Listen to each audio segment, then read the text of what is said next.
आज हम लोग डिस्कस करेंगे बहुत ही इम्पोर्टेंट टॉपिक।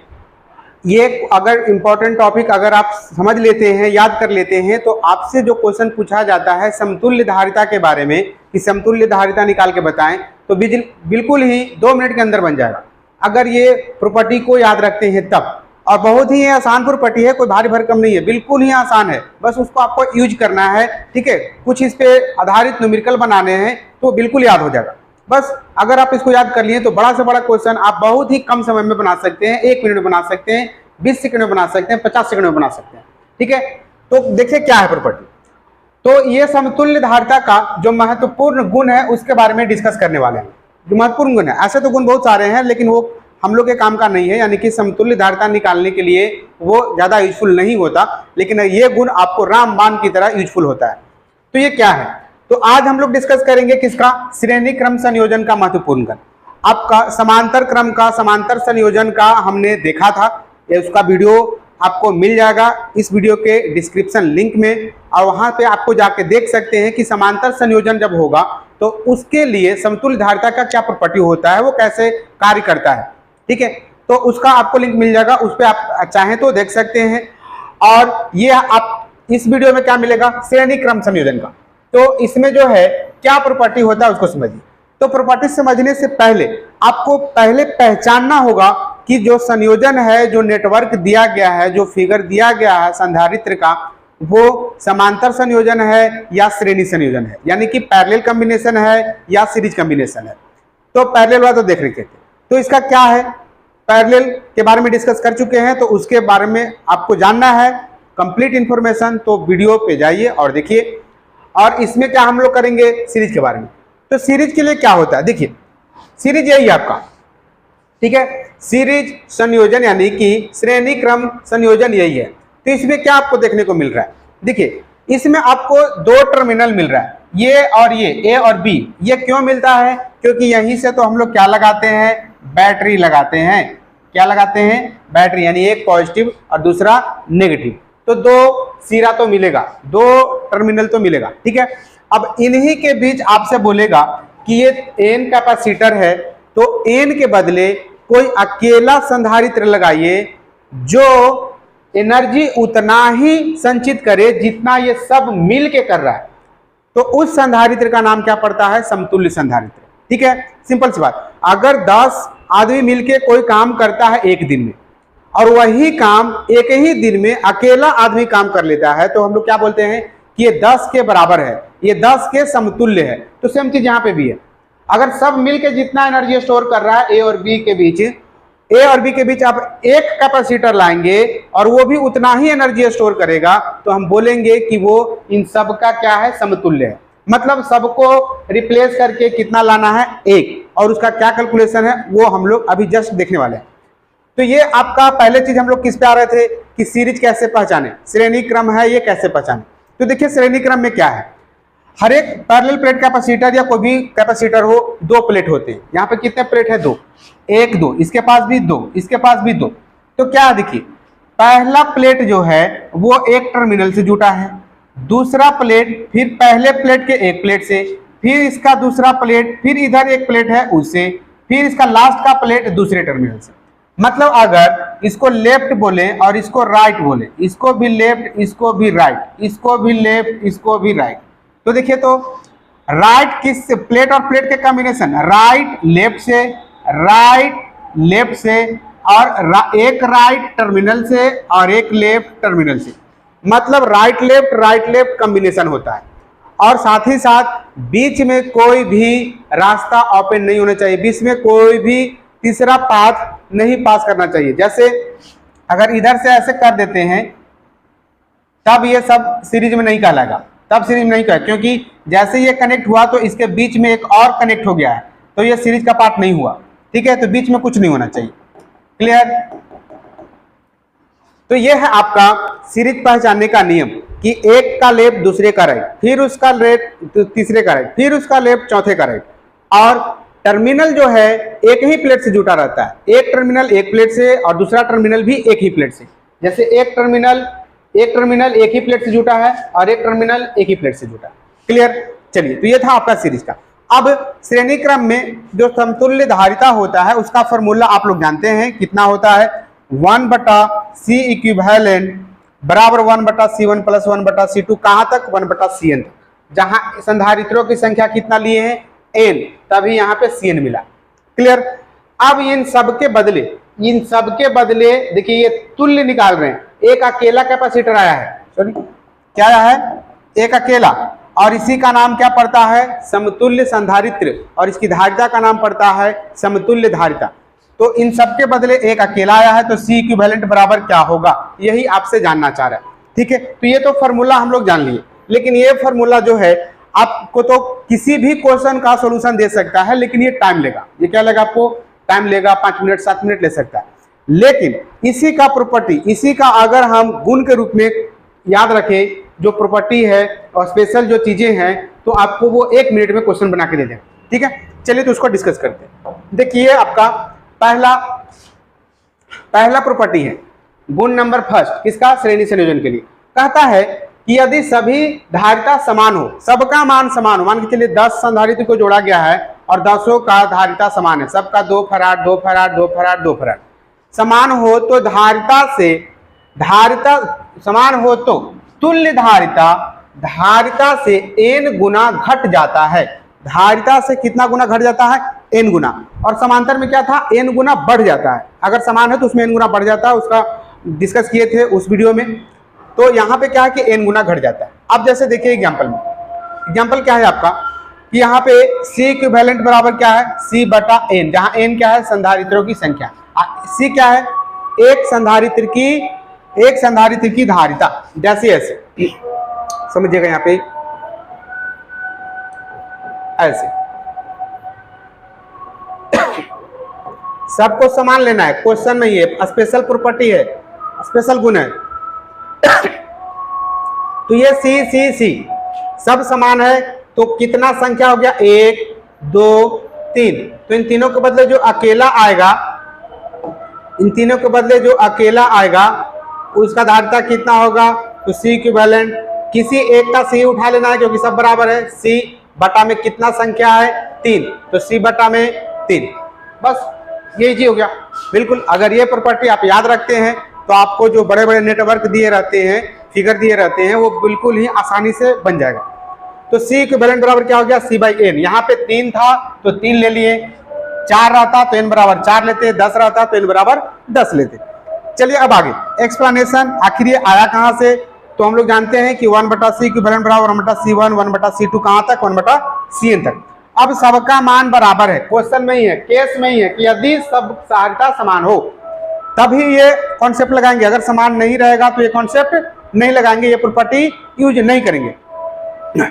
तो 1/C, अब देखिए सबका वैल्यू हम लोग C पुट कर रहे हैं, तो C1 भी C, C2 भी C, Cn भी C, कितना पद है, n पद। जब n पद है तो देखिए ये 1/C, एक 1/C, तो ये कितना हो जाएगा 1/C 1/C 2/C, 3 को रहेगा तो 3/C, तो n को है तो n/C, तो n आपको n को है तो n/C। अब हमको ये तो 1/C इक्विवेलेंट निकला ना, लेकिन हमको चाहिए C इक्विवेलेंट। बहुत सारे बच्चे यहाँ पे गलती करते हैं, 1/C इक्विवेलेंट निकालते हैं, आंसर आ जाता है, कुछ ना कुछ तो डाटा आ ही जाएगा, और वही ऑप्शन में दिखता है वो मार देते हैं।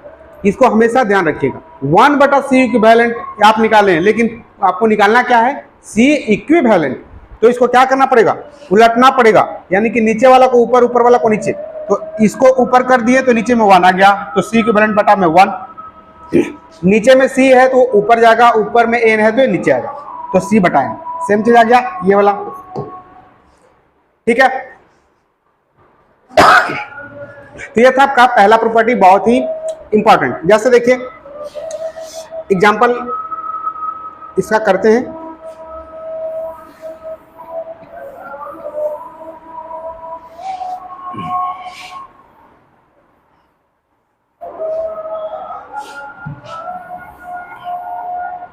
देखिए एग्जांपल,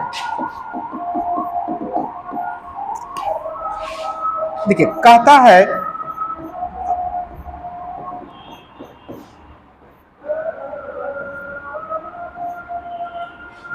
कहता है कि ये 10 संधारित्र है, कितना है 10 संधारित्र है,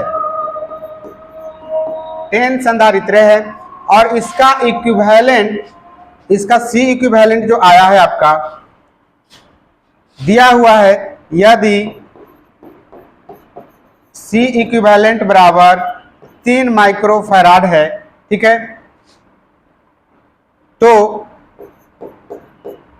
C का मान बताएं, C का मान बताएं।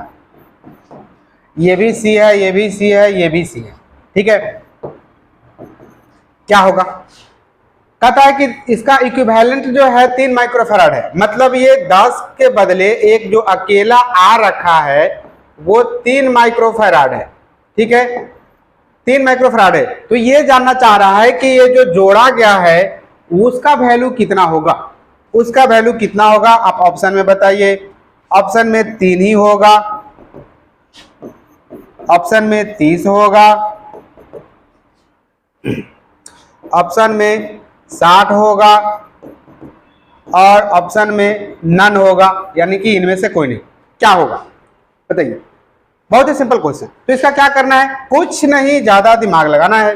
हम जानते हैं कि C इक्विवेलेंट, पहले तो हमने संयोजन को देख लिया कि ये किसमें है, सीरीज में, तो सीरीज वाला प्रॉपर्टी लगाएंगे।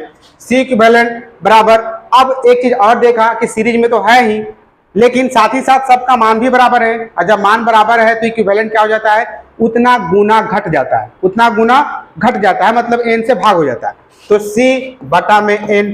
अब आपका C इक्विवेलेंट दिया हुआ है, कितना है, 3 बराबर C आपको निकालना है, तो C n आपको दिया हुआ है कितना, 10 संधारित्र है, तो 10, इसलिए C बराबर कितना, 3 गुना 10 बराबर कितना, 30। यूनिट में क्या है, माइक्रोफैराड, तो ये हो गया आपका माइक्रोफैराड। तो आंसर आपका क्या आ गया, ये। देखिए कितना आसानी से बन गया अगर इस प्रॉपर्टी को आप जानते हैं तो, नहीं तो आपको वही 1/c करना पड़ेगा, तो आपका टाइम ज्यादा लगेगा, ठीक है। तो जब मेहनत कर ही रहे तो इस तरह से करें कि क्वेश्चन बिल्कुल उंगली पे बन जाए, ठीक है। पढ़ने का मेन यही तरीका होता है, यही स्ट्रेटजी होती है, इसी तरह से पढ़ा जाता है कॉन्सेप्ट को और उस पर न्यूमेरिकल को बनाया जाता है, ठीक है। तो ये था पहला प्रॉपर्टी। अब चलते हैं नेक्स्ट, गुण नंबर 2। गुण नंबर 2 में कहता है कि श्रेणी संयोजन की तुल्य धारिता परिपथ में उपस्थित सबसे छोटा धारिता से भी छोटा होता है। अब इसको एग्जांपल के तो मदद से समझेंगे। जैसे देखिए एग्जांपल, ये आपका श्रेणी क्रम है, ठीक है, ये आपका हो गया 1 फैराड ले लेते हैं, ये हो गया 1 2 3 4, ये तो बोल रहा है कि जो इसका इक्विवेलेंट आएगा कितना आएगा,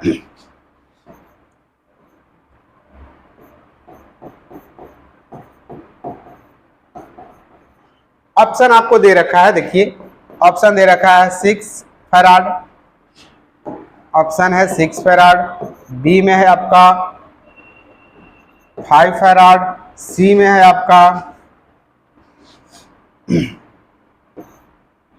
सी में है 1.2 फैराड और डी में है नन। तो क्या होगा आंसर?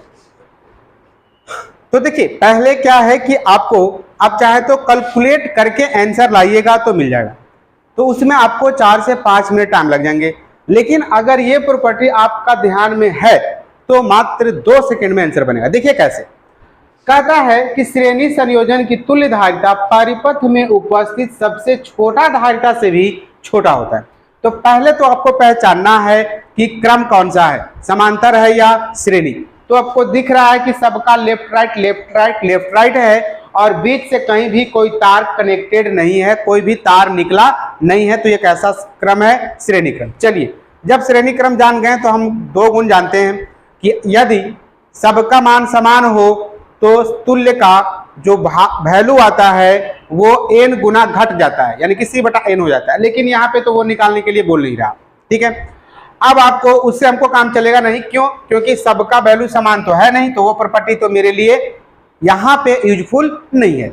अब दूसरा प्रॉपर्टी क्या जान रहे हैं कि जो श्रेणी क्रम का जो तुल्य धारिता होता है वो सबसे छोटा से भी क्या होता है, छोटा। सबसे छोटा परिपथ में जो भी धारिता रहेंगे उसमें से जो सबसे छोटा होगा उससे भी क्या आता है, छोटा। तो देखिए इसमें सबसे छोटा कौन है बताइए, इस परिपथ में सबसे छोटा है 1, सबसे छोटा क्या है 1, और उससे भी सबसे छोटा से भी छोटा आना चाहिए, यानी कि जो तुल्य धारिता है उसका वैल्यू 1 से कम आना चाहिए, 1 से कम। तो 1 से कम ये तो है नहीं, ये भी है नहीं, ये 1.2 है, 1 से अधिक है तो ये भी नहीं है, तो आंसर क्या होगा डी। आंसर क्या होगा आपका डी। आप चाहे तो इसका आंसर चेक कर सकते हैं, कैलकुलेट कर सकते हैं। देखिए जैसे C इक्विवेलेंट बराबर क्या होता है 1/C1 सॉरी 1/C इक्विवेलेंट बराबर 1/C1 plus 1/C2 plus 1/C3 plus 1/C4। Value put कर दीजिए 1/1 C1 का वैल्यू 1 प्लस 1/2 देख लीजिए गौर से 1/3 पता चल जाएगा प्लस 1/4। ठीक है, चलिए देखिए तो यहाँ पे तो ये हो गया 1, ठीक है, प्लस 0.5, ये 1/2 0.5 प्लस 1/3 कितना 0.3 के करीब ले लेते हैं। ठीक है, सिर्फ हमको चेक करना है, प्लस 1/4 0.25। तो देखिए तो ये आधा और ये आपको हो गया कितना, जोड़ लीजिए डायरेक्ट, तो ये 1 प्लस ये हो गया 5 3 8 8 2 3 5 5 और 5 10 की 0 हाथ में 1 और यहाँ पे हो गया कहानी खत्म, तो हो गया 1, तो ये कितना आ गया 2.08। अब बोलिएगा कि सर ये तो आंसर आ गया 2.08, ये तो 1 से बड़ा आ गया, आपने कैसे नॉन ऑफ दीज मार दिया। ठीक है, तो अब देखिए यहाँ पे हमने निकाला क्या है 1/C इक्विवेलेंट, तो यहां से आया है आपका 1/C इक्विवेलेंट बराबर कितना आया है 2.08। इसलिए C इक्विवेलेंट बराबर क्या होगा, तो ये ऊपर गया है तो ये नीचे आएगा, तो ये इसके बटा में 1 है ना, किसी के बटा में 1 रहता है, तो 1 ऊपर जाएगा और ये नीचे आएगा, तो 1/2.08। अब बताइए इसका वैल्यू तो 1/2 ही ले लीजिए अप्रॉक्स, इसको हटा दे। ठीक है, राउंड ऑफ करते हैं तो बराबर कितना 0.5 माइक्रोफैराड इतना आया। तो देखिए सबसे छोटा से भी क्या आया है छोटा। अब ये मत बोल दीजिएगा कि सर सबसे छोटा का आधा कर देंगे क्या, क्योंकि सबसे छोटा तो 1 है, आया है 0.5 यानी कि आधा, तो आधा कर देंगे क्या, नहीं बिल्कुल नहीं। ये अलग बात है कि डाटा के अनुसार आधा आ गया अप्रॉक्स, एक्चुअली में अब पूरा का पूरा आधा नहीं है, हमने ये राउंड ऑफ किया है। तो इस प्रॉपर्टी का हम लोग यूज किए और बहुत ही आसानी से ऑप्शन को नन मार दिए। आप चाहें तो इतना कैलकुलेशन करने के बाद आप इस वैल्यू पे आइए और तब देखिए कि ऑप्शन में क्या मिल रहा है, तभी क्या मारिएगा आप नन मारिएगा। तो डिपेंड करता है आप पे।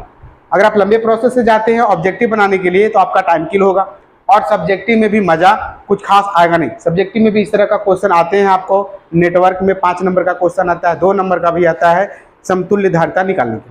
तो इसमें वो आपका दोनों प्रॉपर्टी बहुत ही यूजफुल है, एक श्रेणी क्रम का दूसरे समांतर क्रम का, और आपके नेटवर्क में श्रेणी क्रम और समांतर क्रम दोनों का यूज करके क्वेश्चन पूछता है, दोनों का यूज करके, तो दोनों का गुण आपको याद रखना होगा। ठीक है, तो इसका इस वीडियो में है और समांतर का इस वीडियो के लिंक में आपको मिल जाएगा, तो दोनों को अच्छे से पढ़ लीजिएगा।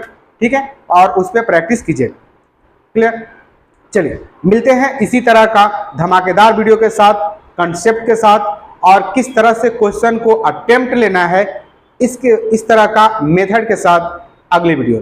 तब तक स्टडी करते रहिए।